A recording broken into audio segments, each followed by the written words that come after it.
to News. I'm Lewine. And I'm the Baguette. Bringing you the news. Our story of the night.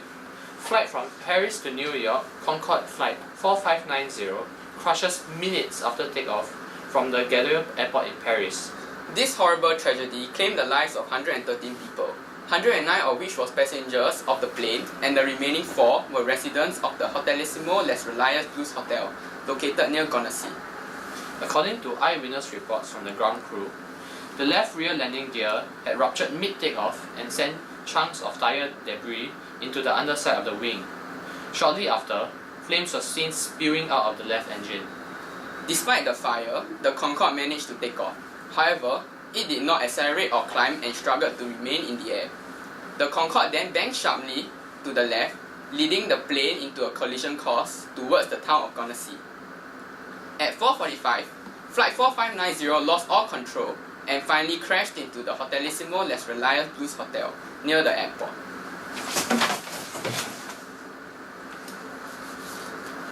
This just in, our reporter on the scene has received more details from an eyewitness who saw the whole incident. Love Faggot is standing by at the scene of the crash with the eyewitness of the crash. Let's pass our time to him. Is this thing live? Are we live? Yeah, we're live. Oh, alright. Right. Hi, I'm Lefagette, and now I'm joined with an eyewitness who saw the crash, Mr. Pepperini. I understand you've seen it, Mr. Pepperini? Yeah, man. My name is Pepperini, and you know what I saw? I was at the nearby Metro station. You know, I looked up, I saw this Concorde fly across the sky. The left wing totally on fire, man. It was crazy, man, crazy. It was so close to the ground, I could feel the heat. Yeah, man, it was crazy. Well, thank you, Mr. Pepperini, but whatever you just said was extremely worthless. Wait, what's this? No!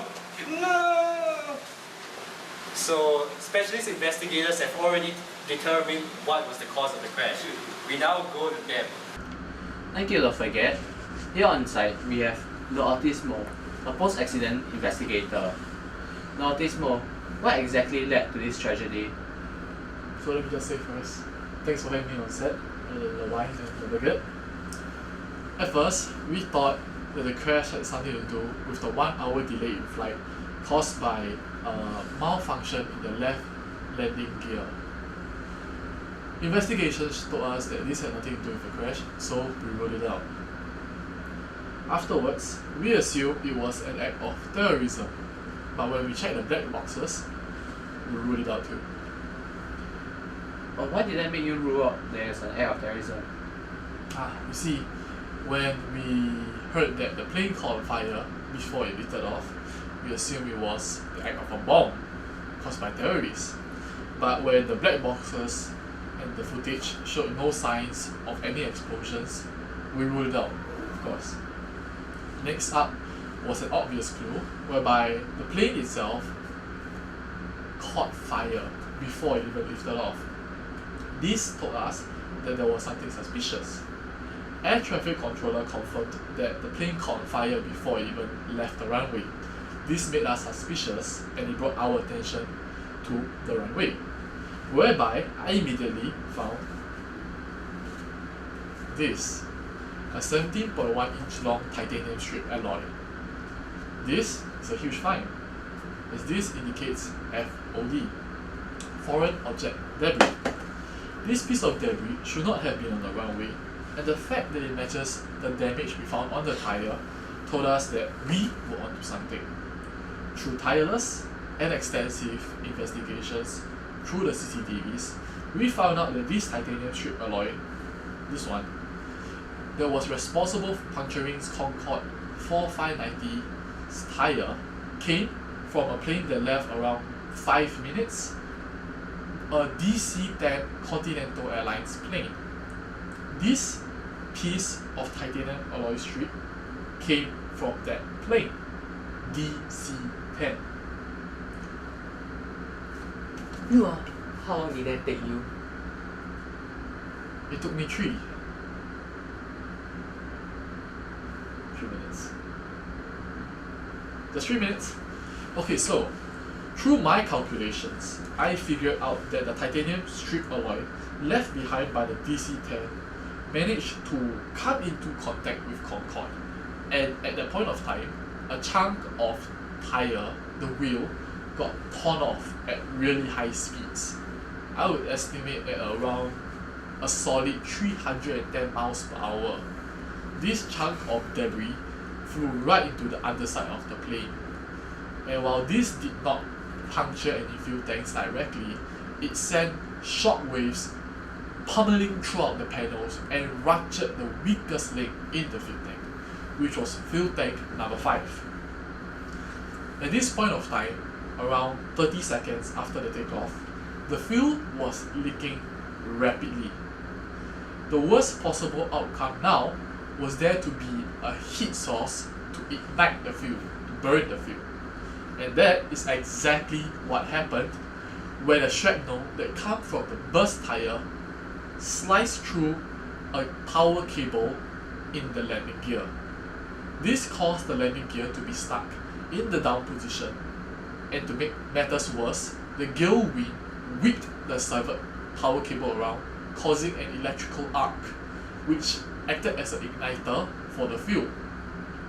This is the moment where air traffic controller Mr. Gilles Logelin noticed the flames coming from the back of the Concorde on the runway. But why didn't the pilots abort the flight at that point? Well, because at this point of time, the plane has already passed V1 speed and there is not enough runway for the plane to stop. So, the pilots had no choice but to take off. When the fuel tank exploded, engines 1 and 2 experienced surge and lost power. This led to the plane not gaining enough speed for takeoff. That, and also the fact that the landing gear was no longer retractable, this made the plane unable to achieve any speed. With the plane flying barely above ground level, the extreme heat from the leaking fuel melting the port wing, and the asymmetric thrust lifting the starboard wing, this caused the plane to bang over 100 degrees, causing the plane to stall and allowing the pilots to lose control of the plane. This eventually caused the crash into Hotelissimo Les Relais Blues Hotel nearby the airport, and this is exactly what happened to Air France Flight 4590. What a tragedy. Thank you, Le Autismo, for shedding some light on the case. We'll be right back after a short break. I'm Lewine from Powerplant News, and tonight we have with us a specialist from the station, Mr. Wozniak. He comes with some suggestions for avoiding damages caused by foreign object damage. Thank you for having me. You know, after hearing about the accident, I came up with multiple suggestions as to how we can prevent such things from happening in the future. So, as you can see, these are my suggestions. The first would be to improve the defenses of the fuel tank with a more shock-absorbent material. This would prevent the accident from happening, as a more shock-absorbent material would not cause the fuel tank to rupture. Secondly, have a thicker fuel tank. With a thicker fuel tank, it is less likely to burst. It's as simple as that. Lastly, FOD detection on the runway. This will help greatly for any aircraft taking off, as it will detect and warn the air traffic control about any FOD, such that all aircraft are safe. Your suggestions are very costly. Most airline companies would not like this kind of suggestions. Well, safety comes at a price, Mr. Reporter. I wouldn't expect you to understand.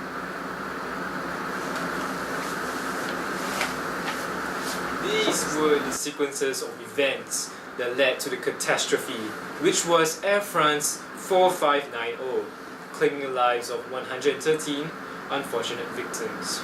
This brings us to the end of the program. I'm Le Baguette. And I'm the Wine. Join us next time for more news.